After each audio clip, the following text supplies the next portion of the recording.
el podcast. Llega la palabra sonido a la voluntad de Con Kenbir Puente y Panambi Garcés. Hay quienes piensan que los parlamentos se encargan exclusivamente de crear leyes, pero en realidad desempeñan múltiples tareas. Una de sus principales funciones es la del control parlamentario.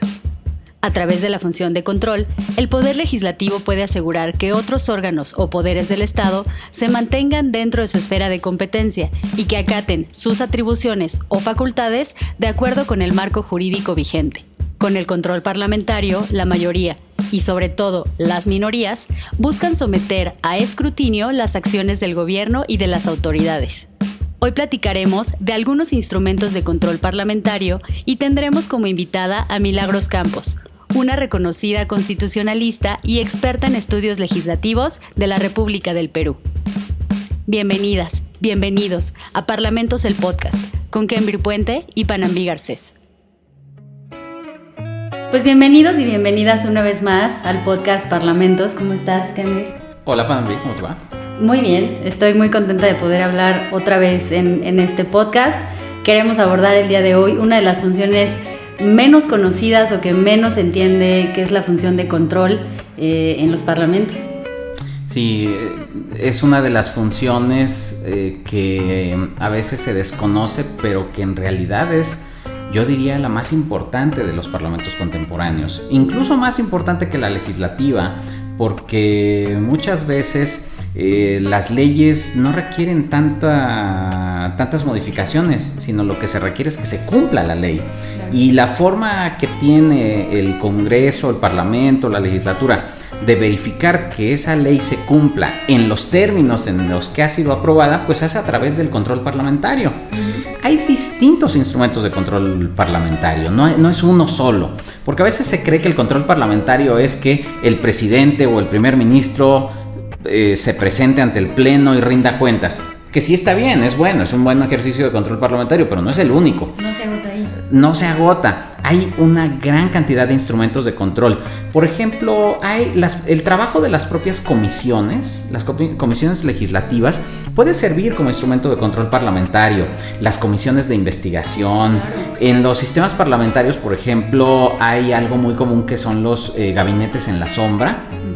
O en los sistemas presidenciales, las comisiones realizan esa función de seguimiento de políticas sectoriales o temáticas, pero también hay comparecencias de los funcionarios, está la pregunta parlamentaria, que es un instrumento clásico del control parlamentario. Entonces, digamos que es una función muy importante, global, que no se agota no solo. En México tenemos una tradición de solicitudes de proposiciones con punto de acuerdo, en el que las y los legisladores solicitan información a los gobiernos, ya sea el gobierno federal o los gobiernos estatales o incluso municipales, y ese al final termina convirtiéndose en un instrumento de control parlamentario. Entonces es poco entendido. Ahora, en la región, yo creo que uno de los países que ha avanzado mucho en tener estos instrumentos de control, aunque también con consecuencias a veces no tan deseables, ha sido Perú.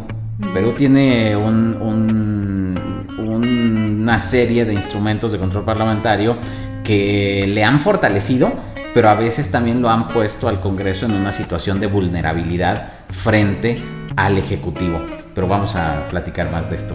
Vamos a platicar con nuestra invitada a ver qué nos puede contar al respecto. Bien, ahora vamos a pasar a la entrevista. Tenemos, como siempre, invitadas e invitados de lujo, y esta no podría ser la excepción, ¿no, Panambi? Una invitadaza con una carrera muy interesante. Impresionante, por supuesto, y además una colega muy querida, que es Milagros Campos, quien es una académica y es una reconocida constitucionalista peruana, que tiene además una muy larga trayectoria en el ámbito académico como profesora de la Pontificia Universidad Católica del Perú, pero también ha sido profesora en otras universidades, en la Universidad del Pacífico, en la Universidad de Lima, en la Universidad de San Martín de Porres, en donde actualmente también imparte un curso de Derecho Parlamentario. Pero no solo no es una académica e investigadora muy reconocida, sino que algo que tiene Mili, como le decimos de cariño sus amigos y quienes la reconocemos, también ha sido integrante del Consejo Consultivo es actualmente integrante del Consejo Consultivo de la Comisión de Constitución y Reglamento del Congreso de la República del Perú, y fue integrante de la Comisión de Alto Nivel para la Reforma Política de Perú y de la Comisión Técnica encargada del Programa de Modernización del Congreso de Perú, lo cual va a ser interesantísimo que nos platique todas estas experiencias, ¿no? Sí, claro, incluso algunas de sus más recientes publicaciones son sobre la parlamentarización del presidencialismo peruano, que aunque pareciera trabalengua no lo es, y también es experta en control parlamentario e inmunidad parlamentaria. Y justo sobre esos temas hoy nos viene a platicar Mili. Bienvenida.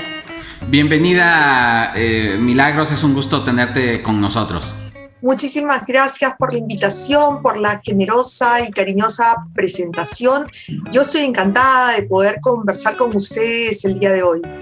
Gracias, Milagros. Pues fíjate que justo de lo que platicábamos al inicio de este episodio, Panambi y yo, es que los congresos muchas veces y los parlamentos muchas veces se les evalúa y se les juzga porque son espacios donde solo se hacen leyes.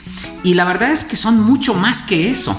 Son instituciones multidimensionales y tú las has conocido y las has estudiado no solo en el caso peruano, sino de forma comparada, y además has estado muy de cerca de la actividad parlamentaria. Quisiéramos, antes de entrar al tema de control parlamentario, que nos platicaras un poco cómo ha sido tu trayectoria vinculada con el poder legislativo y tu cercanía, sobre todo esta expertise que le has transmitido al Congreso de Perú para su propia modernización y para su propia reglamentación que existe actualmente.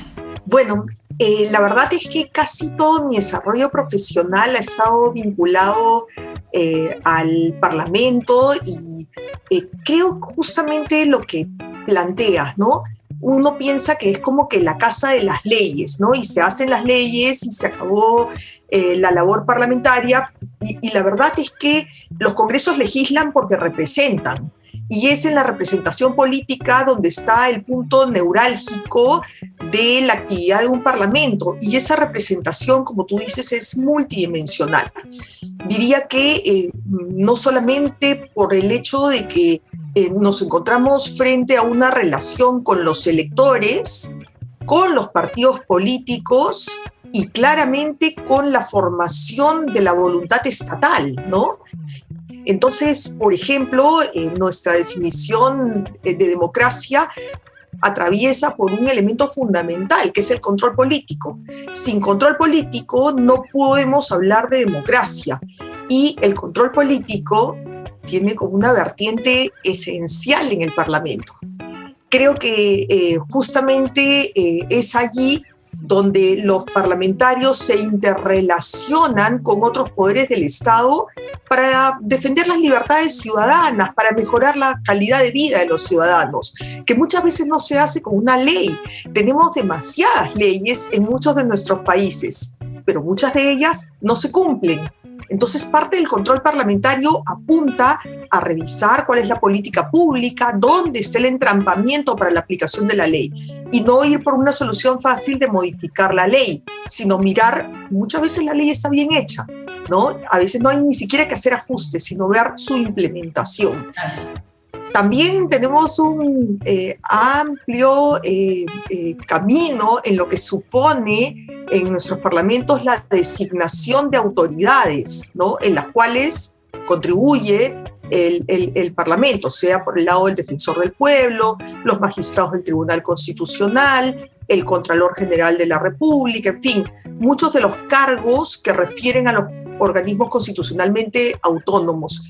Y claro está, la relación con los ciudadanos, ¿no? Que creo que ese es, yo creería que hace 20 años hablar de parlamento era hablar de poder legislativo y con la conciencia de ese tema. La función de representación ha ido arraigándose cada vez más y yo esta semana he tenido oportunidad de conversar con 2 exparlamentarios y curiosamente la mayor nostalgia que tienen no está en la presentación de un proyecto de ley, está justamente en esa relación con la ciudadanía. Y solamente para concluir esta parte diría que son exparlamentarios porque Perú implementó esta inconveniente medida de prohibir la reelección parlamentaria inmediata. Entonces, con ello, pues ellos han dejado de ser parlamentarios, pero tienen una vocación política muy clara, ¿no? Tenemos que regresar a ese tema porque la experiencia de México con la prohibición de la reelección inmediata fue terrible, pero vamos a volver a ese tema. Antes que sigamos, platícanos cómo es esta figura del Consejo Consultivo de la Comisión Constitucional del Congreso del Perú. ¿Para qué existe? ¿Qué funciones tiene? Se me hace interesante escucharte. Sí, es bien interesante porque, bueno, en nuestro Congreso peruano, como la mayoría de los congresos de la región, y hay un excelente trabajo del doctor Puente sobre el trabajo de comisiones, creo que hacen que no solamente esté integrado por los asesores del propio Congreso, digamos, institucionales, los asesores de confianza, sino que las comisiones y la Comisión de Constitución, entre ellas, suele designar a un consejo consultivo conjuntamente con su plan de trabajo. El consejo consultivo es básicamente llamado a opinar sobre determinadas materias que pueden ser complejas o que pueden ser parte de las reformas constitucionales, en el caso de la Comisión de Reforma de Constitución y Reglamento, ¿no? Ahí hay un punto interesante porque en estos días se está debatiendo una ley interpretativa sobre la cuestión de confianza en el Perú. Esta cuestión de confianza que juega un poco como el voto de investidura, pero propiamente no lo es porque tenemos un sistema presidencialista. Sin embargo, también hay una cuestión de confianza voluntaria que hace que cualquier ministro de Estado o el presidente del Consejo de Ministros pueda pedir que se le dé la confianza sobre un proyecto de ley, sobre la permanencia del ministro, y se quiere excluir la posibilidad de que pida confianza sobre una reforma constitucional para que ello no dificulte el proceso deliberativo, digamos, en el que tiene que incurrir. En el campo del derecho parlamentario, el voto de confianza es el mecanismo que los miembros del Parlamento, asambleas o congresos ostentan sobre un gobierno para manifestar que cuentan con su apoyo. También es la expresión de la ratificación que el órgano legislativo hace a la administración pública cuando es objeto de ataques o cuestionado por la gestión que lleva a cabo. Generalmente se contrapone a la petición del voto de censura que la oposición pretende lograr contra el gobierno para hacerlo dimitir. Pues al concedérsele un voto de confianza, sale fortalecido y se hace patente la adhesión mayoritaria de los grupos parlamentarios. De ahí que se le considere equivalente a la moción de confianza. ¿Cuál es el problema si es que no se otorga la confianza?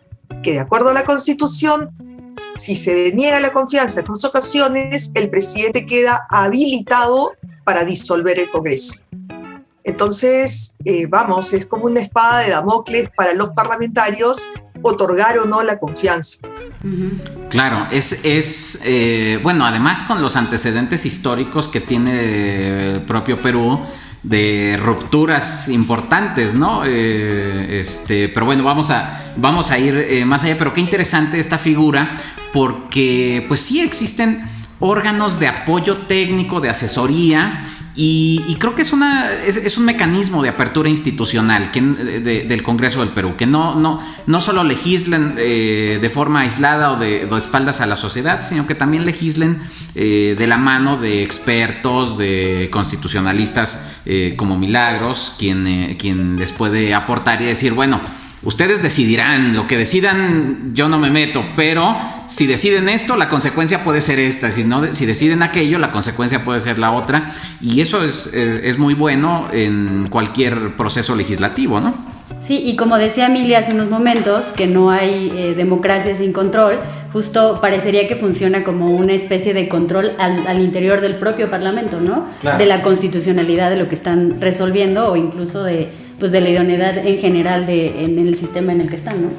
Claro. Ahora, Milagros, sí, yo recuerdo, por ejemplo, un texto de Ricardo Pelizzo y de Rick Stapenhorst, en donde decían que los sistemas democráticos, los sistemas más democráticos son los que tienen más instrumentos de control parlamentario. Mientras que los sistemas más autoritarios son aquellos que tienen menos o nulos instrumentos de control parlamentario. ¿Por qué es tan importante el control parlamentario en una democracia? Creo que no podemos entender, regreso sobre ese tema, no podemos entender democracia sin parlamento y no podemos entender parlamento sin control político. Creo que eso es parte de lo que sostiene al sistema. Y entonces, llamar a los ministros, por ejemplo, para que fundamenten una decisión que han tomado, resulta un tema fundamental para la transparencia, porque vamos, no solamente le dan cuenta a los parlamentarios, sino que a través de los parlamentarios le dan cuenta a toda la ciudadanía.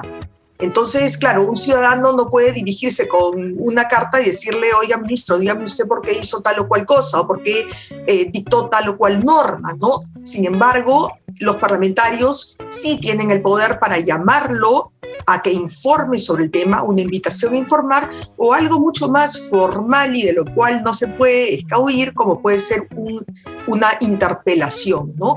Entonces, creo que la importancia está en la medida que también el Parlamento es una caja de resonancia para la sociedad en su conjunto. Entonces, allí, por ejemplo, nosotros tenemos, además de los controles parlamentarios previstos en la Constitución y de donde viene esta denominación de la parlamentarización de nuestro sistema de gobierno, porque los tenemos todos los mecanismos de control que existen en el presidencialismo y los que existen en los regímenes parlamentarios.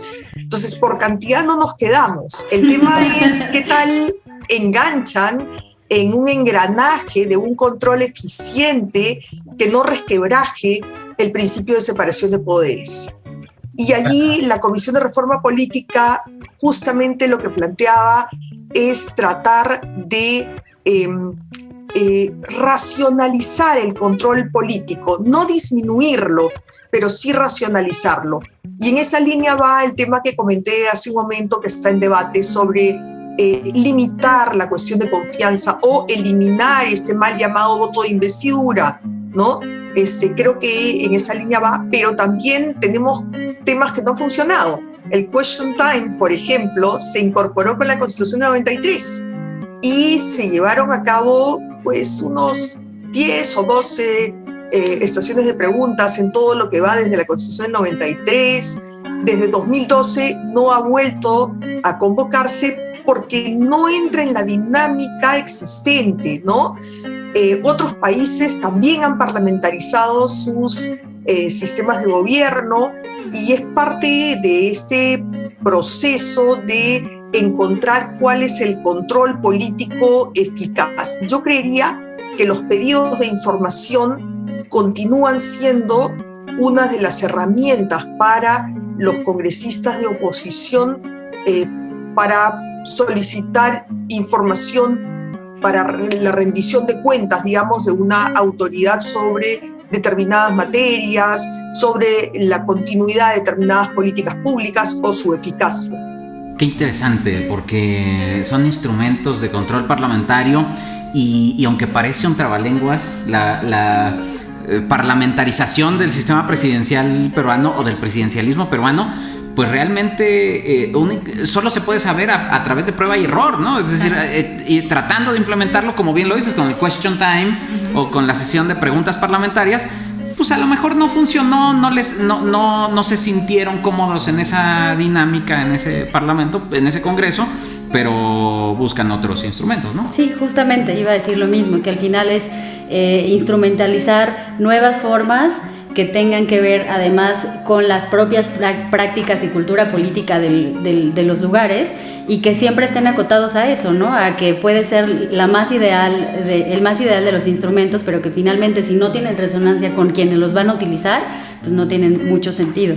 En ese tema, ¿cuál dirías que es el estado al que aspiramos, o cuáles son las mejores o las prácticas que han tenido más eficacia en el Perú?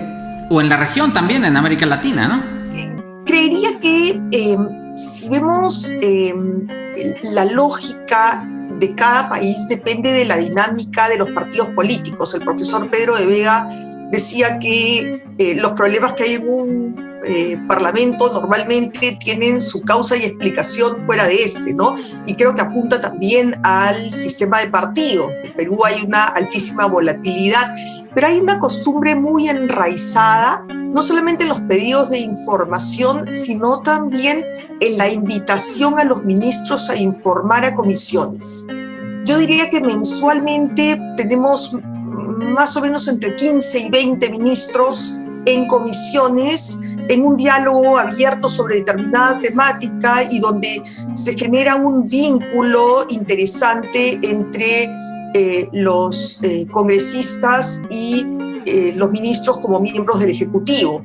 Eso es lo que ha venido ocurriendo, pero venimos arrastrando una crisis política particularmente grave desde 2016, ¿no? He visto un sistema similar en Chile. Un senador mexicano alguna vez me decía que le iba más rápido ir por el acceso a información que por el pedido de información. Entonces, claro, el tema es cómo combinar esta información que pueden recibir para proyectos de ley o para la parte de fiscalización. Siento que de todas maneras legislar supone una mirada del Ejecutivo de cómo impacta esa legislación. Y hay otra figura muy interesante que veo que se viene consolidando, que es la de los coordinadores parlamentarios. Es decir, cada entidad pública tiene un coordinador parlamentario que funciona como un enlace entre el Ejecutivo o los órganos constitucionalmente autónomos y los propios parlamentarios. Entonces, alcanzan la información de manera formal y a veces informal de cómo impacta una posible iniciativa o cómo va un acto de fiscalización que viene realizando el parlamentario, ¿no? O la parlamentaria. Incluso podrían funcionar hasta como cabilderos gubernamentales, ¿no? Para... Esa es la función, previo, ¿no? Exactamente. Esa es la función que tienen y que va un poco de ida y de vuelta, ¿no? Porque si pidieron información sobre un tema y se están demorando, también ellos pues pueden solicitarlo a través del coordinador parlamentario. Claro, me encanta esto de cómo nosotros en la región estamos transitando en ocasiones hacia la parlamentarización de nuestros presidencialismos, pero también me llama la atención que en Europa hay Foley, hacia finales del siglo pasado, en los 90s, señaló que veía cómo se estaba presidencializando el sistema parlamentario, porque cada vez las elecciones estaban más orientadas a la elección de quiénes van a ser los primeros ministros y menos a la elección de quienes van a elegir en los distritos o en las constituencies, lo cual resulta una locura porque parece que todos vamos en sentido contrario, ¿no?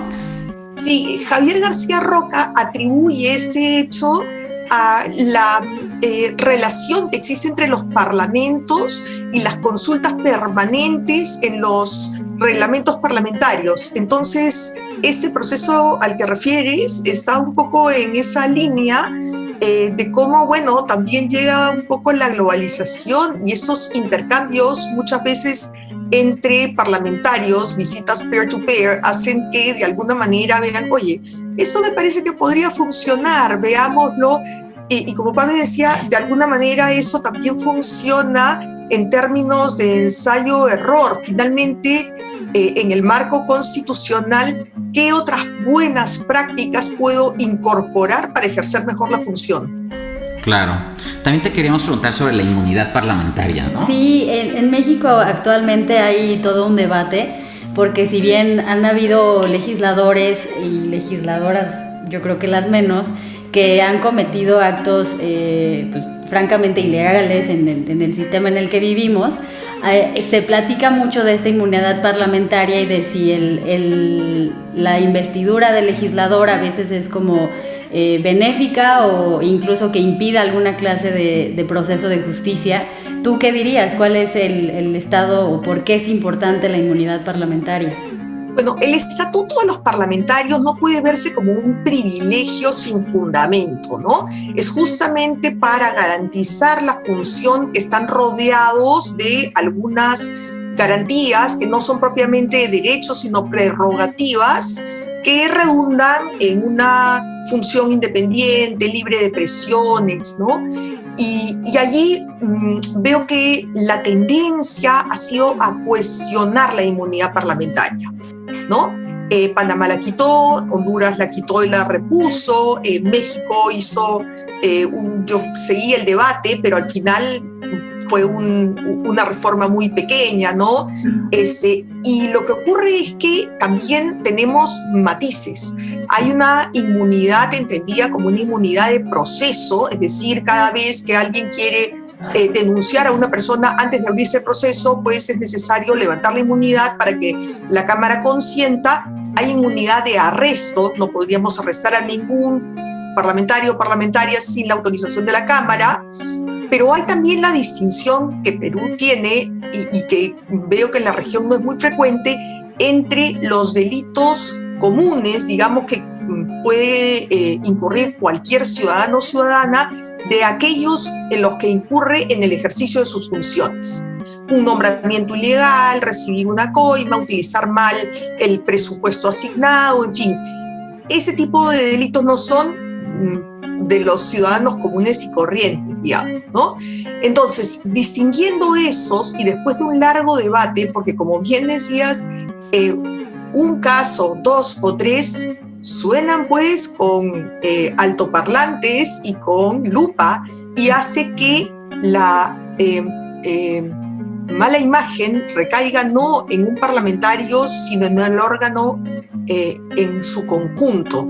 Y parte de los problemas que tenemos es que existe una correlación entre la falta de confianza en el sistema y la desconfianza en el Congreso o en la democracia misma. Entonces, cuidando este tema, el Perú modificó el año pasado eliminando la inmunidad parlamentaria referida a los delitos comunes.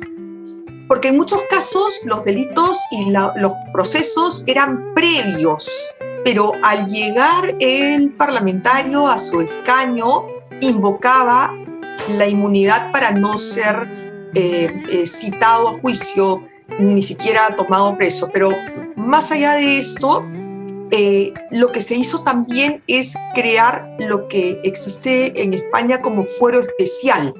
Es decir, quitarle la competencia a un juez de primera instancia para dársela a la Corte Suprema.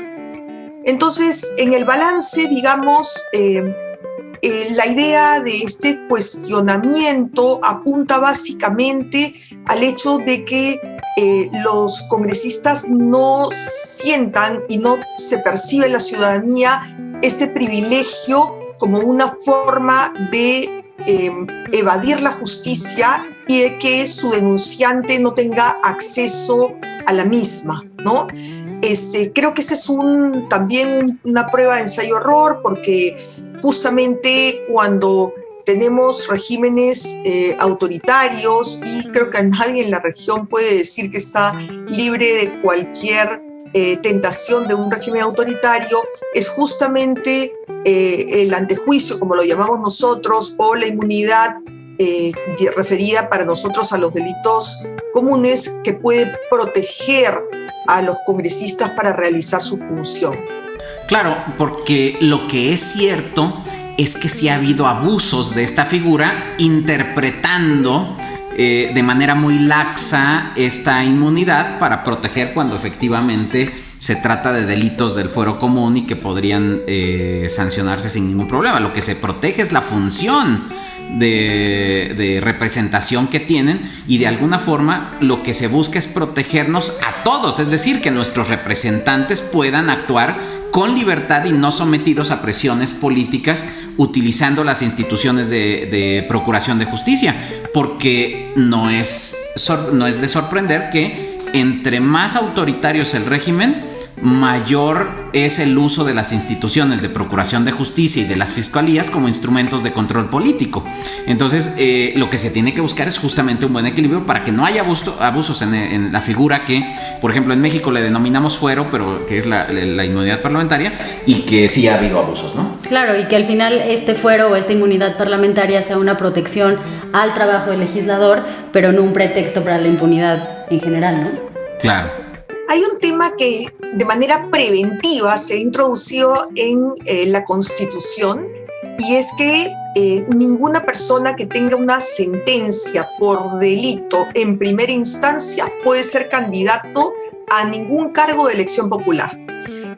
Fíjense que es un tema complicado porque el juicio no ha terminado y no hay una sentencia consentida. Pero es allí, dentro del análisis de proporcionalidad, lo que se hizo es elaborar un test y poner de un lado justamente la confianza en el sistema, la necesidad de proteger el sistema democrático frente al derecho legítimo de una persona de ser candidato. Entonces, lo que se hizo es un impedimento temporal. Hasta que no concluya el juicio, usted dedíquese a pues defenderse ante el Poder Judicial y luego puede ejercer su derecho político para ser candidato. Muy interesante, porque también tenemos los casos, por ejemplo, en España, cuando se eligió a algunos líderes catalanes como miembros del Parlamento y que estaban en la cárcel, se les concedió licencia para que salieran de la cárcel a tomar protesta como diputados y regresar a cumplir su sentencia. O en el caso de México, actualmente hay una discusión porque uno de los diputados electos de la nueva legislatura está preso y envió un oficio, todavía no se resuelve si eso es válido o no, se envió un oficio asumiendo el cargo para protestar. Aquí se hace un juramento que se le llama toma de protesta, entonces para juramentar el cargo. No se ha validado todavía, se está en consultas, pero son todas estas distintos caminos que puede haber respecto de hasta dónde la inmunidad te puede proteger, incluso te pueden proteger para atrás. Y lo que señalas es hacia el futuro, es decir, porque no hay una sentencia y eso puede incorporar visos de incertidumbre, ¿no? Sí. Y con matices, porque además en México no tenemos esta distinción entre los delitos y el diputado que tomó protesta y no, pues está por un tema de violencia sexual. O sea, al final no es nada que ver con su labor parlamentaria, ni porque usó tribuna, ni porque presentó un proyecto ahí muy controversial, sino simplemente por una actividad fuera de la actividad. Claro. Mili, queremos, estamos casi por concluir, pero no podemos dejarte ir sin que nos platiques qué es lo que pasa en Perú. Que tenemos mucha inquietud, ya nos has ido platicando de todo este rediseño institucional que ha tenido el país, pero queremos platicarte, existe la percepción de que en el Perú, desde hace muchos años, la sociedad está muy polarizada y los resultados electorales parece que abonan a esta percepción de que la sociedad se polariza y de que es muy difícil lograr acuerdos entre las élites políticas y que eso deriva en una permanente inestabilidad en el sistema político. ¿Qué es lo que está pasando? ¿Tú crees que ya por fin vaya a haber un poco de mayor estabilidad en el Perú o cuáles son las condiciones que están dadas para el futuro? A ver, nuestra historia democrática en realidad también es compleja, porque en el siglo XIX y en el siglo XX, cada vez que no había mayoría parlamentaria del partido de gobierno, había golpe de Estado. Entonces llegó el siglo XXI y aunque teníamos gobiernos en minoría, se había logrado evitar una coalición opositora, porque estas causas como que la vacancia por permanente incapacidad moral, que se introdujo en realidad desde el siglo XIX, no había sido utilizada hasta el 2000 con el presidente Fujimori. Y del otro lado, la disolución del Congreso se introdujo en la Constitución del 79 y no había sido utilizada hasta Martín Vizcarra. Pero estas instituciones que estaban allí latentes, de pronto en el 2016, que hubo el primer gobierno dividido de la historia, es decir, habían gobiernos en minoría, pero no había una mayoría adversa al Ejecutivo en el Congreso. Entonces, lo que tuvimos allí es un escalamiento con figuras constitucionales de la crisis entre Ejecutivo y Legislativo.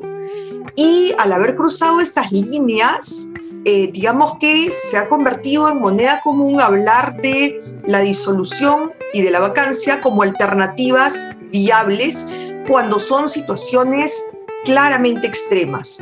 Y la vacancia por permanente incapacidad moral no es propiamente un impeachment.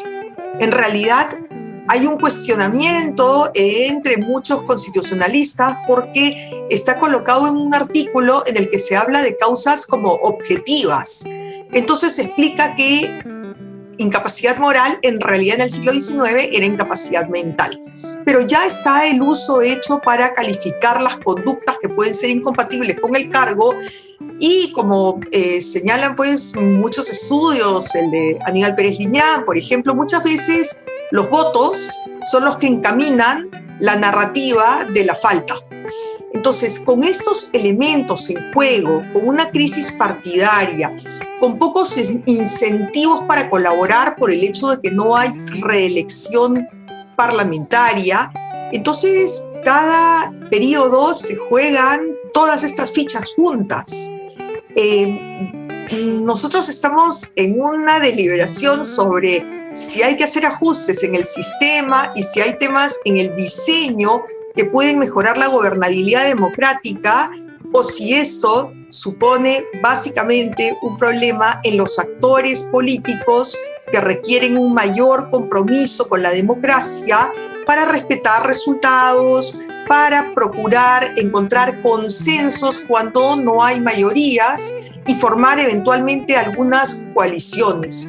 Ese es el escenario, grosso modo, que vivimos en el Perú y los retos pues todavía están allí para lograr mayor gobernabilidad democrática, como señalo, ¿no? Sí, buenísimo. Muchísimas gracias, Milagros. Buenísimo tu análisis de lo que está sucediendo. Vamos a seguir dándole seguimiento a lo que pasa en Perú. Te agradecemos mucho haber estado con nosotros este día para Parlamentos, el podcast. Y ojalá que podamos seguir en contacto para lo que va sucediendo, que siempre Perú nos tiene sorpresas en el ámbito parlamentario. Encantada de haber estado con ustedes y pues acá tienen una fan del programa, los felicito. Creo que para quienes seguimos los parlamentos en nuestros países y en el mundo, su programa se ha convertido en una condición obligatoria y esperamos con ansias cada vez que sale un nuevo capítulo. Muchas gracias y además qué importante que podamos irnos a cada detalle de los temas parlamentarios hoy que nos platicaste sobre pensar a los parlamentos no solo como estas fábricas de leyes una tras otra todos los días, sino de cosas y de controles constitucionales o democráticos importantísimos para una región como la nuestra. De verdad, muchas gracias por estar el día de hoy. Sigan a Milagros en sus redes, también síganla en Twitter, es @milicampos. Y estamos en comunicación. Muchísimas gracias, Mili. Qué divertidos son ustedes, me parece, como para charlar mucho rato. Y claro, no sabía si cortaros, si comentar algunas otras cosas. Mi esposo se burla un poco porque cada vez que viajamos yo reservo un día para el turismo parlamentario. Claro. Entonces, bueno, como corresponde, ¿no es cierto? Ustedes me pueden entender. Oye, Mili, queríamos preguntarte si pudieras contarnos algo chistoso en la labor, en este consejo que has tenido, que te terminas riendo y dices, no sé cómo llegué a esta situación. ¿Qué nos podrías contar? Bueno, hay anécdotas no sé si a ver, voy a contar una que es muy chistosa, como hay tanta renovación de parlamentarios por la volatilidad existente en el Perú, pues le tocó presidir a un señor y cuando se sienta para pasar la lista, voltea y dice, aquí hay poco quórum. Y claro, nuestro tema es que el quórum está o no está, es como el embarazo, ¿no? Un poco quórum era como que todos se quedaron así, y de ahí quedó un poco la lógica de, oye, hay poco quórum cuando hay poca gente, ¿no? Entonces, claro, es un tema que sale de generación en generación, ¿no? Yo creo que esa anécdota, los congresos están llenos de anécdotas, ¿no? Creo que en mi experiencia hay también historias, ¿no?, de periodistas falsos que se hacen entre parlamentarios, chistes que se hacen como que llama uno al otro y le dice soy el periodista, pues no sé, inventa lo de la BBC o CNN y le hace una entrevista y el parlamentario está como que explicando todo esto y de pronto le dice ahora levanta la cabeza que estoy hablando al frente y se sobre todo con los nuevos parlamentarios pasa esto, y compartir estos chistes y estas cosas con ellos y con ellas es como muy, muy divertido, ¿no? En verdad Pero ¿cómo esto que nos cuentas refleja otra realidad? Hay tanta rotación y hay tan poca profesionalización a veces y va llegando gente tan nueva que tienen que empezar de cero incluso con los conceptos, ¿no? Sí, sin duda, con conceptos básicos porque, claro, muchos han tenido el Parlamento como algo distante, porque al no haber carrera política, tampoco es que vengan de una trayectoria de gobiernos subnacionales, ¿no? Y que vayan al Congreso como una consecuencia de su participación política, porque recordemos que también hay debilidad partidaria y esta volatilidad. Yo hice un artículo sobre el transfugismo electoral, aquellos que para poder ser elegidos dejan sus partidos de origen porque saben que ya no tienen opciones y buscaban ser reelectos en otro grupo, ¿no? Nosotros tenemos aproximadamente un 30% de tránsfugas por cada periodo parlamentario. Es un porcentaje alto y a diferencia de México pueden armar nuevos grupos. Entonces la fotografía de origen te da 7 grupos parlamentarios y al término pueden haber 10, 11, ¿no? Wow. No, acá es totalmente aquí distinto. Es la disciplina o así es. No avanza. Sí.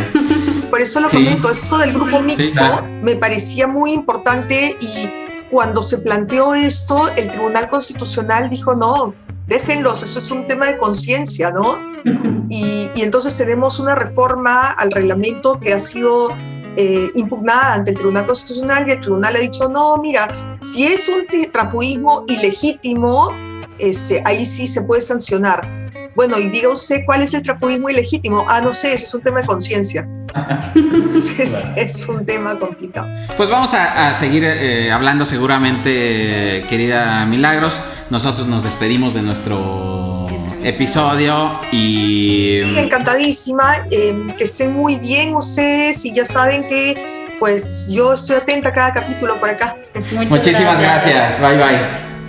Ay, pues qué buena conversación con Milagros Campos. Muy interesante todo lo que nos platicó. Y pues nada, para dejarles el capítulo, por favor les pedimos que nos sigan en nuestras redes sociales, que es Parlamentos P, en Twitter, en Instagram, las sugerencias, los comentarios que quieran hacernos, qué les pareció el capítulo, si tienen alguna sugerencia para los capítulos que siguen, y también si tienen algún comentario más extenso que no quepa en los caracteres de un tweet, nos pueden escribir a parlamentos.podcast@gmail.com. Kemir, muchas gracias. Gracias a ti, Manuel. Un capítulo más.